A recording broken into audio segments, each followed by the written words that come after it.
I'm really frustrated about accountability. People thought that we'd have accountability for some of the deep state hoaxes that have been spawned on the American people. I want to talk to you about one that you particularly have done an enormous amount of work on, and that's January 6th. You wrote this January 6th report, and we're really thankful for it. We've referenced it a ton on the program, and we're honored to have you on the show to talk about it. What you've done with this January 6th report is really something, but it hasn't like it with all due respect, like it hasn't led to really any major consequences from any of the major players. You detail how the January 6th committee deleted all of their emails and deleted all their text messages. Liz Cheney is kind of very publicly was witness tampering with Cassidy Hutchinson. Is the pipe bomber? Who the hell is that? What was that all about? And so I want to just get your take here, sir, as the base screams out for something to happen other than strongly worded letters. What happens next here? Well, that's a good question, and I'm more confident that something will happen.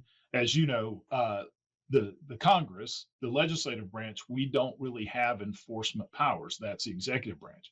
And during the first 2 years of our investigation, 80% of my time was spent trying to find documents that were being hidden. We had no cooperation really out of the administration, the Biden administration, until we forced it.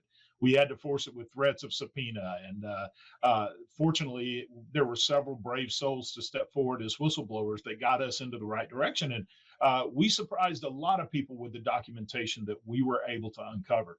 And based on that documentation, we were able to make a referral to the Department of Justice to look into some of the actions, especially with Liz Cheney, who admittedly that she was back channeling communication with Cassidy Hutchinson while Cassidy was already being represented by an attorney. And Liz even acknowledges that in their communication that this is inappropriate, but she continued doing it. And so with basically I only use Liz Cheney's own standard to make the referral to the Department of Justice. When she was part of the select committee on January 6th, or as Trump likes to call it, the unselect committee, she made a criminal referral on Donald Trump because during their investigation, Trump attempted, according to them, attempted to call one of their witnesses. He never even made contact with them. It was just he attempted to contact someone who is testifying before the select committee. So Liz Cheney proceeded to make a criminal referral for witness tampering. We just used that same standard. Not only did Liz Cheney attempt to contact Cassidy Hutchinson, she did contact Cassidy Hutchinson and continued to communicate with her, even though she acknowledged it was inappropriate. And so we just use that same standard. We turned that over to the Department of Justice. Now it's in their hands. And one of the things that was a discussion with the part with your last guest that I was able to hear that part of it is the FBI is very cooperative with us. At this point, we've got a friendly administration. They're not hiding documents. They're actually working with us to provide documents, but they are overwhelmed right now with things that they're investigating.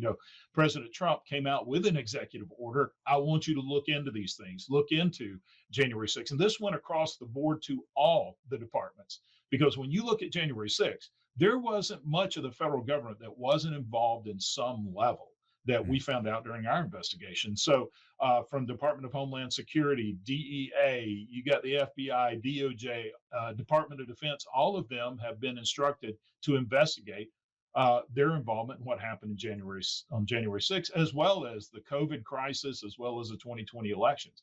And so as they're digging into documents, we're communicating with the FBI. We're in process of setting up the committee. Unfortunately, it took 7 months into this Congress to get it set up. But we're already working hard. And in September, I think you're gonna start seeing a lot more production. And as we work more with the administration, I hope that we do see people being held accountable. But there's another aspect to this accountability. There's a lot of people that are still, we've always called it the deep state, that are well embedded. And I think the departments are doing a pretty good job of getting rid of those that they can determine are part of the weaponization of government that's been across the federal government. But part of our investigation, I believe, is going to uncover even more participants in that. And so I think that's not having this investigation going for 7 months. I mean, we basically came to a dead stop in December, and it's taken until now for Congress to set this back up again. Yeah, we lost a lot of time. We could have been a lot further down the road. Yeah. But again, with a friendly administration, I think we're going to be able to hit the ground running.